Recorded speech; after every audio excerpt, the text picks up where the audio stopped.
कक्षा 9 में पढ़ने वाले सभी छात्र व छात्राओं को मेरा प्यार भरा नमस्कार। मैं उमेश पांडे, विद्या मंदिर आचार्य। आज इस वीडियो के माध्यम से आप लोगों के जो स्कूल में अर्धवार्षिक परीक्षाएं संपन्न होने वाली हैं, उसी का ही एक प्रश्न पत्र जो कि मैं आज आप लोगों को समझाने वाला हूं।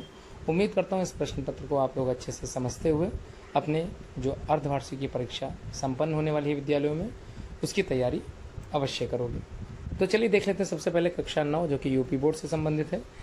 यहाँ पर 20 प्रश्न आप लोगों के मल्टीपल चॉइस क्वेश्चन के होते हैं, बहुविकल्पीय प्रश्न पूछे जाते हैं। 4 ऑप्शन आप लोगों को मिलेंगे, इनका उत्तर आप लोगों को सही लगाना है, चुनाव करना है। OMR शीट आप लोगों को स्कूल से ही मिलेगी।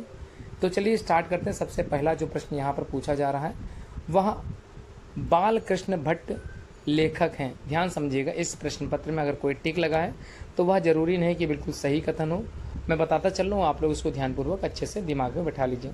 तो बाल कृष्ण भट्ट जो लेखक हैं वो भारतेंदु युग के हैं। ठीक है, याद कर लीजिए, बाल कृष्ण भट्ट लेखक हैं भारतेंदु युग के।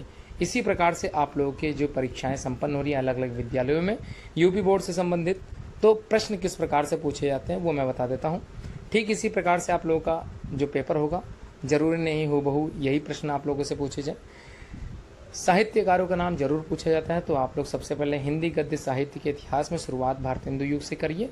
भारतेंदु युग का जो नामकरण हुआ है वो भारतेंदु हरिश्चंद्र के नाम पे हुआ है। याद कीजिए, भारतेंदु युग का जो नामकरण हुआ है वो भारतेंदु हरिश्चंद्र के नाम पे हुआ है। इसका मतलब एक लेखक भारतेंदु युग के भारतेंदु हरिश्चंद्र भी हैं। इसी प्रकार से द्विवेदी युग जो कि दूसरा युग है हिंदी गद्य साहित्य का, उसके जो लेखक हैं वो महावीर प्रसाद द्विवेदी जी हैं। इसको आप याद कर लीजिए। तीसरा जो युग है शुक्ल, इसी को ही छायावादी युग कहते हैं। इसके जो लेखक हैं वो रामचंद्र शुक्ल हैं। उसी तरह से जो अगला युग है छायावादोत्तर युग है, उसको भी आप लोग कंठस्थ करके जाएं, हजारी प्रसाद द्विवेदी जी हैं। और अंतिम जो स्वतंत्रोत्तर युग है उसमें जो है आप लोग हरिवंश राय बच्चन जी का नाम याद करके जा सकते हैं। अब आप लोगों को मैं अगला प्रश्न जो कि पूछा जा रहा है, जागरण सुधार काल नाम है किसका है? तो जागरण सुधार काल नाम जो है वो द्विवेदी युग का है। आप लोग अच्छे से याद कर लीजिए, कंठस्थ कर लीजिए। नामकरण वाला जो है एक प्रश्न जरूर मिलेगा। जैसे मैं बता देता हूँ, सबसे पहला आदिकाल का अन्य नाम क्या है? तो आदिकाल का अन्य नाम बीजोपन काल है। दूसरा, इसी का ही नाम चारण काल है। इसी का ही नाम आप लोग अगर पढ़ोगे तो इसी प्रश्न पत्र में भी पूछा जा चुका है, अभी आप लोगों को मिलेगा। ठीक है, मैं बता दूंगा। आगे बढ़ते हैं। भारत दुर्दशा के लेखक कौन है? देखिए, नाम से लग रहा है भारत दुर्दशा। इसके जो रचनाकार हैं वो हैं भारतेंदु हरिश्चंद्र। तो भारत दुर्दशा के लेखक हैं भारतेंदु हरिश्चंद्र। और ये जो रचना लिखी गई वो किस युग में लिखी गई? वो भारतेंदु युग में लिखी गई। अगला जो प्रश्न है, फोर्ट विलियम कॉलेज की स्थापना जो हुई है या फिर फोर्ट विलियम कॉलेज जहाँ पर स्थित है वो कलकत्ता है। देखिए, एक प्रश्न यहाँ पर आया, आदिकाल का अन्य नाम क्या है? बीजोपन नाम मैंने बताया था। इसी प्रकार आप लोगों से पूछा जा सकता है अन्य नाम, जो कि जैसे कि यहाँ पर आदिकाल का अन्य नाम क्या हो सकता है? चारण काल। इसी प्रकार से आदिकाल का दूसरा नाम था बीजोपन काल, बताया जा चुका है आप लोगों को। अब परमाल रासों के रचयिता कौन है? देखिए, जितने भी रासो ग्रंथ हैं वो सभी ग्रंथ किस में लिखे गए थे? आदिकाल में ही लिखे गए थे। अब ये जो रासो ग्रंथ है, जैसे आप लोगों ने सुना पृथ्वीराज रासो, तो पृथ्वीराज रासो के रचयिता चंद बरदाई थे। लेकिन यहाँ पर जो प्रश्न पूछा जा रहा है वो परमाल रासो का पूछा जा रहा है। तो इसके जो रचनाकार हैं वो हैं जगनिक। तो आप चाहें तो P और J, तो परमाल रासो के जगनिक है, इस तरह से कोड बना के भी याद कर सकते हैं। आगे देखते हैं। अगला लिखा है कृष्णाश्रयी शाखा के कवि कौन है? देखिए, यहाँ पर जो प्रश्न है कि कृष्णाश्रयी शाखा, तो मैं बता दूं केशव दास, जिन्होंने रामचंद्रिका, ये इनकी रचना थी। तो रीतिकाल के वो कवि थे, तो इसका मतलब ये केशव दास तो उत्तर बिल्कुल नहीं होगा। सेनापति प्राणनाथ, इसका आंसर मुझे लगता है कुम्भन दास होगा। आप लोग अपने विषय आचार्य से जरूर एक बार कंठस्थ करें, मतलब पूछ लें एक बार। अगला जो प्रश्न संख्या 8 है उसको देख लेता हूँ। अष्टछाप के संस्थापक कौन है? अष्टछाप के संस्थापक, देखिए, तुलसीदास तो बिल्कुल नहीं है, तुलसीदास बिल्कुल नहीं है, रामानंद बिल्कुल नहीं है। इसका उत्तर जो है वो है वल्लभाचार्य। ठीक है। अब अगला जो प्रश्न संख्या 9 है, काव्य में जहां शब्द बार बार आता है, देखिए शब्द की पुनरावृत्ति अगर हो रही है तब तो यमक अलंकार है। अगर वर्णों की पुनरावृत्ति बार बार हो रही है, ध्यान समझ लीजिए, बहुत कंफ्यूजन वाला शब्द है ये। अगर वर्णों की पुनरावृत्ति बार बार हो रही है तब तो अनुप्रास अलंकार होगा। ठीक है, वर्णों की पुनरावृत्ति में अनुप्रास अलंकार, जबकि शब्दों की आवृत्ति जब बार बार हो तो वहां पर यमक अलंकार होता है। अब देखिए यहाँ पर रस से आप लोगों से प्रश्न पूछा जाएगा। वीर रस का स्थायी भाव उत्साह होता है। हास्य रस का स्थायी भाव हास्य होता है। उसी तरह से अन्य जो रस आप लोगों को पढ़ने हैं उसके भी स्थायी भाव जरूर पढ़ के जाएं। प्रश्न आपके सामने स्थायी भाव से भी आ सकते हैं। चौपाई छंद के प्रत्येक चरण में 16-16 मात्राएं होती हैं, इसको आप कंठस्थ कर लीजिए। ठीक इसी प्रकार से अगर बात की जाए दोहा की, तो आपको दोहा में सिर्फ ये याद करना है कि दोहा अर्ध सम मात्रिक छंद होता है। इसमें 4 चरण होते हैं। पहले और तीसरे चरण में 13-13 मात्राएं होती हैं, इसको याद कर लें। पहले और तीसरे चरण में 13-13 मात्राएं होती हैं। दूसरे और चौथे चरण में 11-11 मात्राएं होती हैं। ठीक है, अब अगला जो मैं बताने जा रहा हूँ उसको भी आप लोग अच्छे समझ लीजिए। यहाँ पर दिया है चकवा का तत्सम क्या हो सकता है, तो चकवा का तत्सम चक्रवाक होता है। आकर्षण का विलोम जो होगा वो होगा विकर्षण। आँख का पर्यायवाची नासिका नहीं हो सकता, नाक का होता है। कर्ण नहीं हो सकता, कान का होता है। इसका उत्तर है विलोचन। तो नयन, नेत्र, लोचन, विलोचन ये सभी पर्यायवाची आँखें हैं। तत्पुरुष समास, देखिए तत्पुरुष समास ऐसे समास होते हैं जिसमें कारक चिन्ह रहता है, यानी कारक प्रधान होता है। तो यहाँ पर पूछ रहा है कारक प्रधान मतलब द्वितीय पद प्रधान होता है कि प्रथम पद प्रधान होता है। तो तत्पुरुष समास जैसे तुलसी कृत, ठीक है, तुलसीदास कृत, ठीक है, इसी तरह से होते हैं। आपको ये उत्तर मैंने दिया है होमवर्क में, आप लोग इसको जरूर बताएं कमेंट बॉक्स में क्या होगा इसका उत्तर। अगला है वाक्य के पूर्ण होने पर, आप लोग जानते ही हैं पूर्ण विराम लगाते हैं। आद गुढ़ा सूत्र है किसका, अका सवर्ण दीर्घा दीर्घ संधि का है। ई को यड़ची यड़ संधि का है। इसी तरह से आद गुढ़ा गुड़ संधि का है। अगला है राम शब्द का चतुर्थी विभक्ति एक वचन का रूप क्या होगा, तो मैं पढ़ता हूँ। देखिए रामः रामम रामेण रामाय, यानी कि यहाँ से चलते हैं। ठीक है, एक वचन का प्रथमा द्वितीय तृतीय चतुर्थी मतलब ये वाला पूछ रहा। तो आप लोग फिर से सुनिए, रामः रामम रामेण रामाय, तो रामाय कह रहा है, इसमें रामाय देख लीजिए, रामाय पूछ रहा हूँ। आप लोग समझ गए होंगे किस प्रकार से आप लोग को याद करना है। रामः रामम रामेण रामाय, रामात रामस्य रामे है रामः। ठीक है, समझ गए, इसी तरह से याद करिए, आराम से आप लोग इस तरह के प्रश्नों का भी उत्तर दे सकेंगे। अगला है गम धातु लट लकार। देखिए बहुत ही अच्छे आसानी से आप लोग याद कर सकते हैं। लट लकार का मतलब होता है वर्तमान काल। उसी तरह से लट लकार का मतलब होता है भविष्य काल, और लंग लकार का मतलब होता है भूतकाल। तो यहाँ पर लट लकार है, सिंपल अर्थ में पूछा गया है। आपको बताना है कि लकार मध्यम पुरुष एक वचन। देखते हैं मध्यम पुरुष कहाँ आता है। देखिए प्रथम पुरुष, मध्यम पुरुष, उत्तम पुरुष। ठीक है, एक वचन, द्विवचन, बहुवचन। तो आपसे पूछ क्या रहा है इसमें, गम धातु लट लकार मध्यम पुरुष एक वचन, मतलब मध्यम पुरुष ये है और एक वचन ये है, इसका मतलब ये वाला पूछ रहा है। तो चलिए पढ़ते हैं। मान लीजिए यहाँ पर पठ धातु होता तो पठति, पठतः, पठन्ति, पठसी क्या था, प-ठ-सी। अब यहाँ पर पूछ रहा है गच्छ या गम धातु पूछ रहा है। तो गम धातु मतलब गच्छति, गच्छता, गच्छति, गच्छता, गच्छन्ति, गच्छसी। कहीं देखिए गच्छसी आया होगा, ये आया, तो इसका मतलब गच्छसी पूछ रहा है। आशीर्वाद, देखिए आशीर्वाद ये गलत है, ये गलत है, ये गलत है, आशीर्वाद ये वाला सही है। ठीक है, गद्यांश आप लोग अच्छे से समझ गए होंगे और मतलब आप लोग बहुविकल्पी प्रश्न अच्छे से समझ गए होंगे। अब बात कर लेते हैं गद्यांश की। देखिए 21वें प्रश्न में 2 गद्यांश आप लोगों से पूछे जाएंगे, जिनमें से आप लोगों को केवल एक गद्यांश का प्रश्न जो दिए हैं यहाँ पर 3, इनके ही उत्तर देने हैं। तो देखिए आज उस दिन, कभी कभी गद्यांश में अगर समझ में ना आए तो आप लोग प्रश्न देख लीजिए, इसमें प्रश्न में हो सकता है कहीं कोड मिल जाए। तो डॉक्टर चड्ढा की बात हो रही है, इसका मतलब ये है कि ये मंत्र पाठ है उसी चैप्टर का ही ये जो है गद्यांश है। तो संदर्भ कैसे लिखना होता है मैं बता देता हूँ। पहला क्वेश्चन जो कि 2 नंबर का है, इसको बहुत ही आसान तरीके में समझा देता हूँ। पहला क्वेश्चन का आंसर आप लोगों को सीधे हेडिंग डालनी है संदर्भ। ठीक है, आप लोग हेडिंग डालोगे संदर्भ। तो प्रस्तुत गद्यांश हमारी पाठ्य पुस्तक हिंदी के, देखिए हिंदी किताब है, उसी के काव्य, अब देखिए काव्य है कि गद्य है कि संस्कृत है, तो इन तीनों में ये जो गद्यांश है ये गद्य खंड का है। ठीक है, तो प्रस्तुत गद्यांश हमारी पाठ्य पुस्तक हिंदी के गद्य खंड के कौन से पाठ से, मंत्र नामक पाठ से ये जो गद्यांश है वो लिया गया है।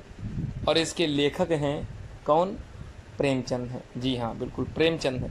तो इसमें आप लोगों को 2 नंबर मिल जाएंगे। इसी तरह से रेखांकित अंश की व्याख्या करनी है और आपको बताना किसकी सज्जनता से या किसकी सज्जनता ने डॉक्टर चड्ढा को आदर्श सिखा दिया। ठीक है, आदर्श सिखा दिया, तो ये आपको बताना है। इसी तरह दूसरा प्रश्न, भारतवर्ष की मिट्टी युग के अनुरूप महापुरुषों को जन्म देने का अद्भुत गुण है। आज से 500 वर्ष पहले का देश अनेक कुसंस्कारों में उलझा था। अब आपको क्या करना है, पहले तो आप ऊपर देखेंगे गद्यांश को समझेंगे कौन सा है, किस पाठ का गद्यांश है। नहीं समझ में आया एक बार प्रश्न देख लीजिए, कहीं ना कहीं प्रश्नों में भी उत्तर छुप जाता है। अब जो दूसरा प्रश्न है वो प्रश्न संख्या 22 है, किन्हीं एक ही पद्यांश का उत्तर आपको देना होगा। तो यहाँ पर अथवा लगा है, इसलिए ध्यान से आप लोग जरूर ध्यान दें। पहला जो प्रश्न दिया है, माया दीपक नर पतंग भ्रम भ्रम इवय पड़ंत। ठीक है, अब आपको क्या करना, थोड़ा सा उल्टा ऊपर नीचे हो गया। कौन सा अलंकार वाला जो प्रश्न है वो नीचे का था। ठीक है, कौन सा प्रश्न, ये वाला जो आखिरी वाला प्रश्न है वो इसका है और इसका आखिरी वाला प्रश्न इसका है। बस इसी को सही करना है, बाकी सब कुछ सही है। माया दीपक नर पतंग भ्रम भ्रम इवय पड़ंत, कहे कबीर गुरु ज्ञान थे एक आध उबरंत। इसका मतलब एक चीज़ तो क्लियर है, पहला क्वेश्चन बिल्कुल क्लियर है। प्रस्तुत पद्यांश हमारी पाठ्य पुस्तक हिंदी के काव्य खंड में संकलित कौन सा पाठ है, ये साखी, साखी जिसके रचनाकार कबीरदास जी हैं। ठीक है, ये आपको इसी में लिखना है संदर्भ में। प्रस्तुत रेखांकित अंश की व्याख्या आपको करनी है कि लिखा है माया दीपक नर पतंग, अर्थात यह संसार माया के दीपक के समान है और मनुष्य पतंगे के समान है। जिस प्रकार पतंगा दीपक के सौंदर्य पर मुग्ध हो अपने प्राणों को त्याग देता है, ठीक उसी तरह मनुष्य माया पर मुग्ध हो भ्रम में पड़कर अपने को मिटा देता है। गुरु के आदेश से शायद ही एक आध इससे छुटकारा पा जाते हैं। इस तरह से आपको लिखना है पूरा अर्थ। अब मैंने पूरे का बता दिया, आपको केवल एक ही पंक्ति का लिखना है, तो इनमें से एक पंक्ति का आशय आप लोगों को केवल करना है। दूसरा, अगर मान लीजिए अगर आपको आता है, चारु चंद्र की चंचल किरणें खेल रही थी जलथल में या खेल रही हैं जलथल में, स्वच्छ चांदनी बिछी हुई अवनी और अंबर तल में। देखिए 4 वर्णों की पुनरावृत्ति बार बार हो रही है, अनुप्रास अलंकार यहाँ पर आया हुआ है। उम्मीद है आप लोग समझ गए होंगे तीसरा प्रश्न का उत्तर। फिलहाल कोई केवल एक ही करना है। अगला प्रश्न संख्या 23 में आप लोगों को क्या करना है, ध्यान समझ लीजिए।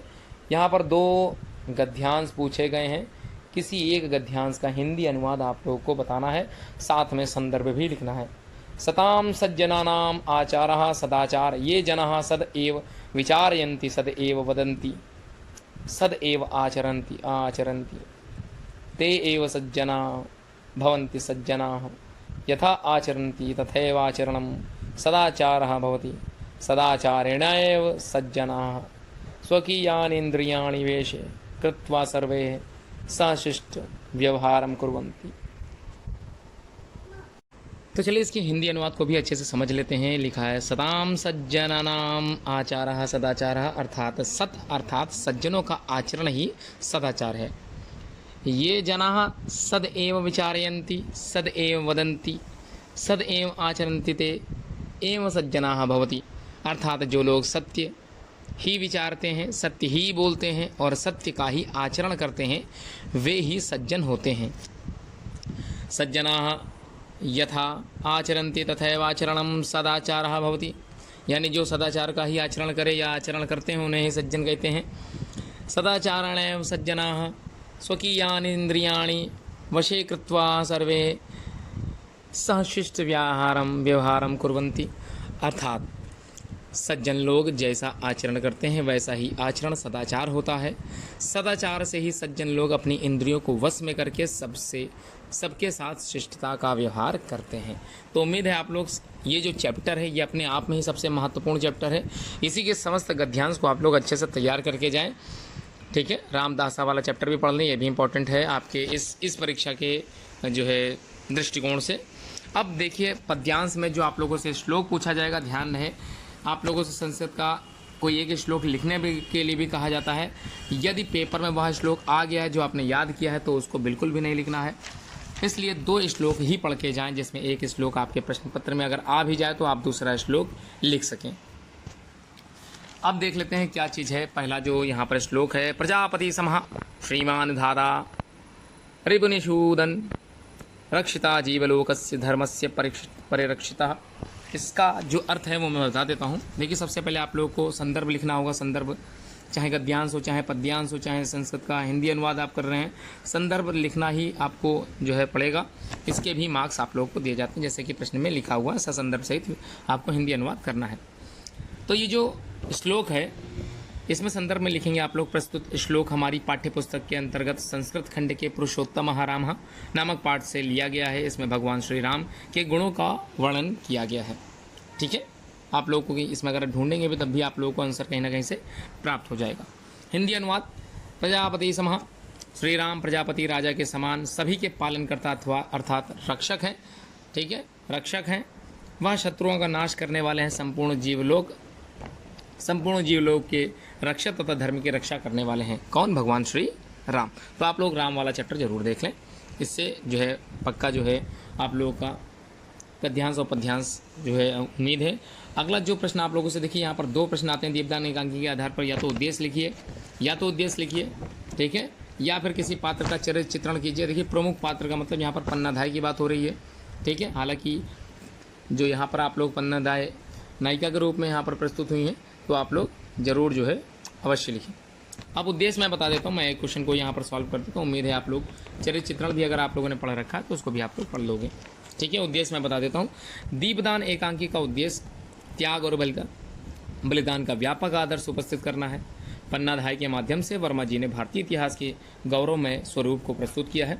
देशभक्ति के समक्ष राज्य सत्ता का महत्व नगण्य है जो है दीपदान एकांकी में। इस प्रकार दीपदान एकांकी का उद्देश्य है भारतीय नारी के त्याग और बलिदान के आदर्श की अभिव्यक्ति। ठीक है, आप लोग अपने भी किताब से या कॉपी से देख के अच्छे से तैयार कर सकते हैं। बहुत ज़्यादा बड़ा लिखना नहीं होता है, आप लोग ध्यान रखिएगा। 80 शब्दों में ही अपने उत्तर को जो है कंप्लीट कीजिए। ज़्यादा से ज़्यादा आप लोग आधा पेज या थोड़ा सा बढ़ा के आप लोग लिख सकते हैं, जितना आप लोग स्कूल में लिखाया गया है।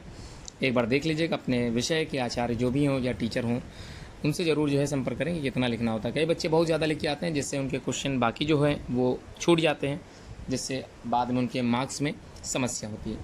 अब देखिए प्रश्न संख्या 25 का ये भी करना होता है और खा ये भी करना होता है। बस खाली आप लोगों को ध्यान रखना है इन दोनों प्रश्नों में।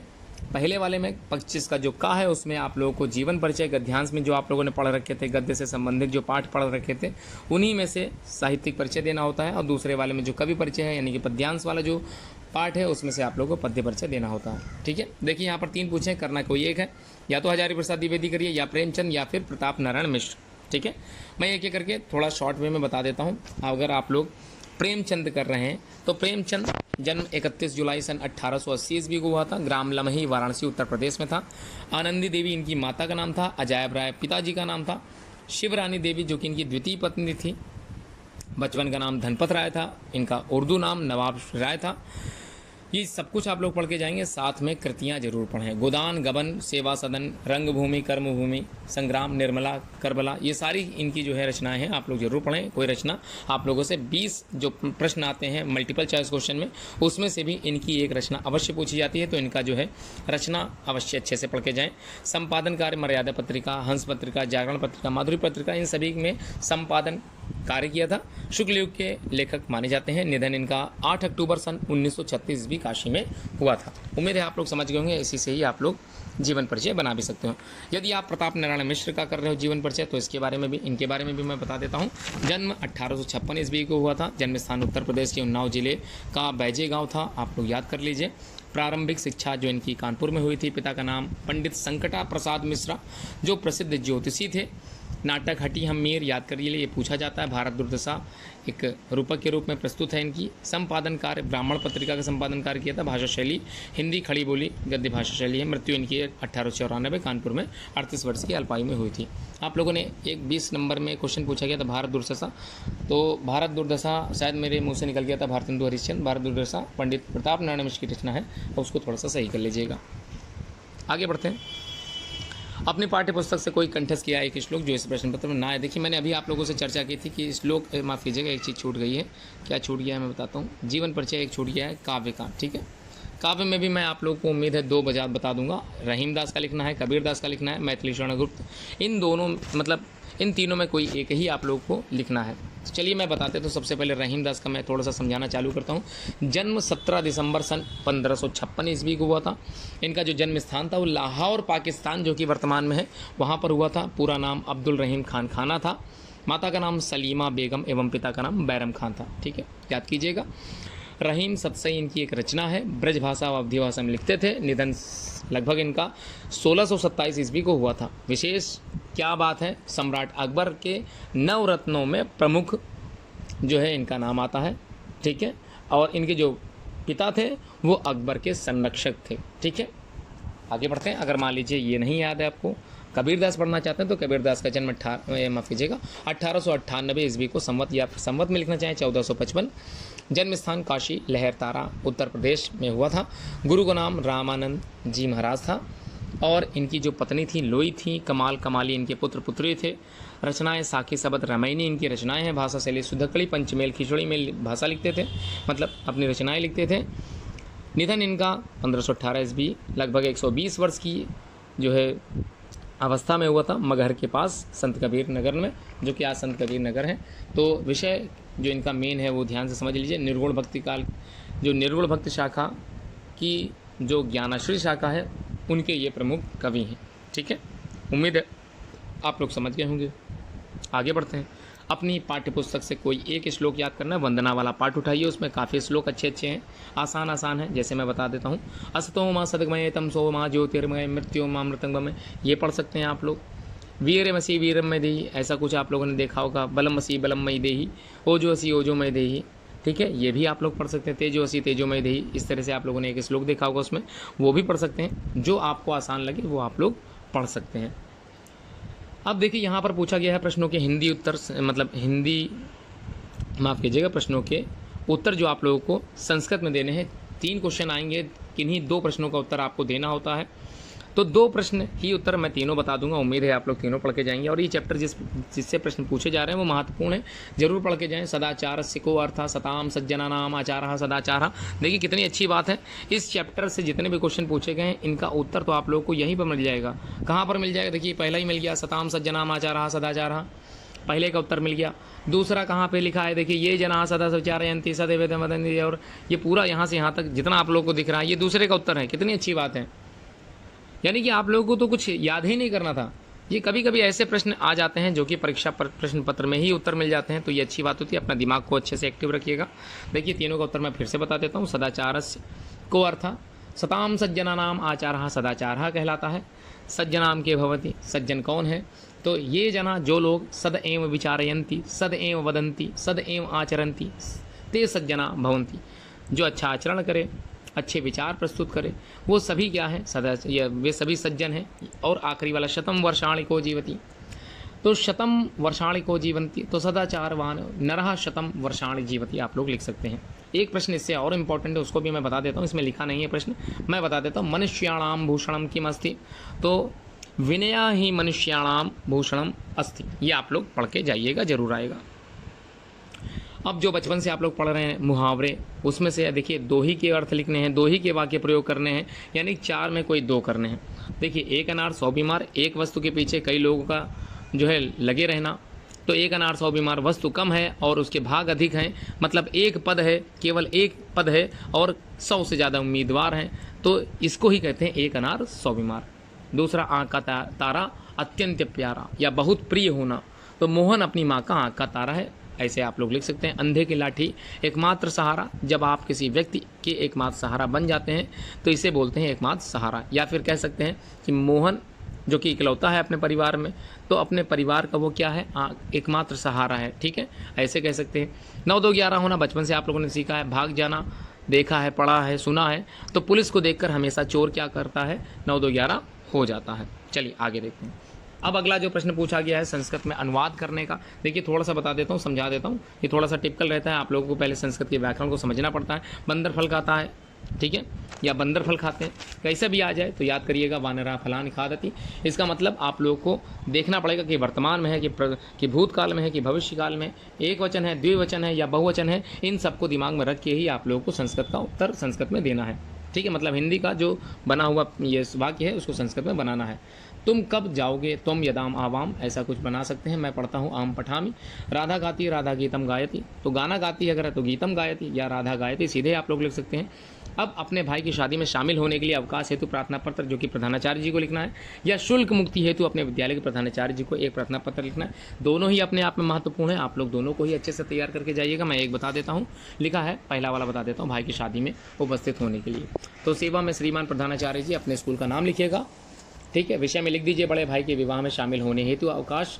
फिर उसके बाद लिखिएगा, महोदय सविनय निवेदन है कि मेरे बड़े भाई का विवाह दिनांक 14 फरवरी, जो भी आपको याद हो जाए, 14 फरवरी 2025 को होना सुनिश्चित हुआ है। बारात यहाँ से, मतलब हमारे निवास स्थान आप लिख सकते हैं जहाँ से आपका निवास है, वहाँ से मुंबई जाएगी। इस कारण मैं विद्यालय में उपस्थित नहीं हो पाऊँगा या नहीं हो सकता। अतः जिस तारीख से आप लोगों को छुट्टी लेनी है, जितने दिन की छुट्टी लेनी है, उस तारीख से उस तारीख के बीच की डेट लिखना है, अंकित करना है। तो आप जो है अवकाश देने की कृपा करें, मैं आपका सदैव आभारी रहूँगा। ठीक है, आपका बहुत बहुत धन्यवाद आप लिख सकते हैं। धन्यवाद जैसे आप लिखते हैं आपका आज्ञाकारी। शिष्य हैं तो शिष्य लिखेंगे, शिष्या हैं तो शिष्या लिखेंगे, और नाम बिल्कुल नहीं लिखना है। आ बा सा लिख के आप लोग कक्षा 9, अगर रोल नंबर डालना चाहें तो डाल सकते हैं, बाकी लिखने की कोई भी चीज़ आवश्यकता नहीं है। दिनांक आप लोग लेफ्ट साइड जैसे लिखते आए हो उसी तरह से लिख के ये प्रश्न पत्र को समाप्त कर देना है। और एक बार पेपर जो अपना उत्तर जो पुस्तिका है उसको जमा करने से पहले अगर समय है तो आप लोग उसको पढ़ जरूर लें, कहीं ना कहीं गलतियां मिल जाती हैं पढ़ने के समय। जल्दबाजी बिल्कुल मत करें। आप लोग के लिए जो है सिर्फ इतना कहूँगा कि तैयारी अच्छे से करें, मन लगा करें। अगले साल आप लोगों का बोर्ड जो एग्ज़ाम होगा उसकी भी तैयारी इसी चैनल के माध्यम से आप लोगों को मिलती रहेगी। अगर वीडियो पूरा देखा है और आपके जो मित्र हैं या अगर आपका कोई ग्रुप है तो उसमें ये चैनल की लिंक ज़रूर शेयर करें, या फिर ये वीडियो ज़रूर भेजें, उन तक ज़रूर पहुँचाएँ जिनकी तैयारी हाफिज़ली की चल रही है। धन्यवाद।